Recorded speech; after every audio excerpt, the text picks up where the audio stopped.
এখানে দুইটা CC camera দেখতে পাচ্ছেন, এটা হচ্ছে সিঙ্গেল লেন্সের একটা সিসি ক্যামেরা, এটা হচ্ছে ডাবল লেন্সের সিসি ক্যামেরা। এই ক্যামেরা সেটিং করা একদম সহজ, যে কোনো প্যাচ হোল্ডারের সাথে জাস্ট একটু প্যাচ দিয়ে লাগিয়ে দিলেই আপনার কাজ শেষ। তো দেখতে পাচ্ছেন একটা বাল্ব, এটা সুপারস্টার বাল্ব। এই বাল্বটা আমি এখান থেকে লাগিয়ে লাইনটা চালু করতেছি। তো দেখুন এটা হচ্ছে কারেন্টের লাইনে এই বাল্বটা চলতেছে। আমরা এখন এই সেম বাল্বটা খুলে ফেলবো এখান থেকে। সেম বাল্বটা খুলে আমরা এইখানে সিসি ক্যামেরাটা লাগিয়ে দিব। সিসি ক্যামেরাটা লাগানো ঠিক একই কাজ, এইখানে সামান্য একটু প্যাচ দিয়ে লাগিয়ে নিতে হবে। এই প্যাচ দিয়ে লাগানোর পরে এটা আমরা এইভাবে রেখে দেবো, এরপর আমরা লাইনটা চালু করে দেবো।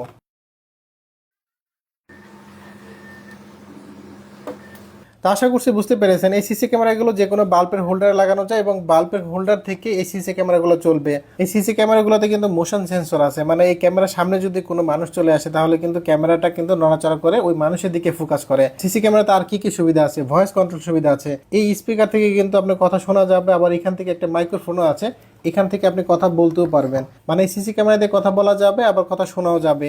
অনেকে জানতে চান সিসি ক্যামেরা ওয়াইফাই ছাড়া চালানো যাবে কিনা। এই সিসি ক্যামেরা ওয়াইফাই ছাড়াও চলবে।